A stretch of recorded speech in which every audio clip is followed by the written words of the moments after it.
جی السلام علیکم، میرا نام شریف دلشاد احمد ہے، رینک ایس آئی ہے۔ آج جو ٹاپک ہم نے پڑھنا ہے وہ ہے جو انٹرویو لینے والی جو ٹیم ہوتی ہے اس کا انتخاب کن بنیادوں پہ کیا جاتا ہے، اس ٹیم میں کون کون سی خوبی ہونی چاہیے جو بندہ انٹرویو لینے والے ہوتے ہیں۔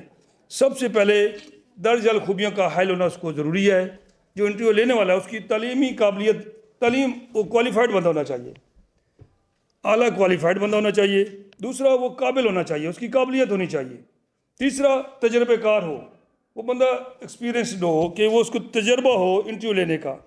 چوتھا وہ اس کی شخصیت بھی ہونی چاہیے، وہ پرسنالٹیڈ بندہ ہو۔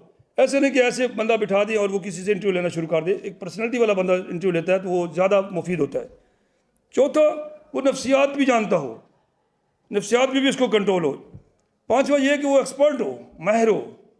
چھٹا یہ کہ اس میں شفافیت ہو، دیانتداری ہو اور محنتی بندہ ہو، ہارڈ ورکر ہو۔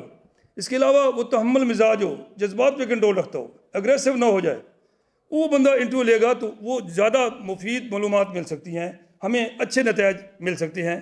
اس کے علاوہ اور دیگر جو خوبیاں بیان کی گئی ہیں، ان خوبیوں کو ہونا لازمی ہے۔ باقی یہ ہے کہ وہ اس طرح وقوع کا انکشاف بہتر طریقے سے ہو سکتا ہے۔ اللہ حافظ۔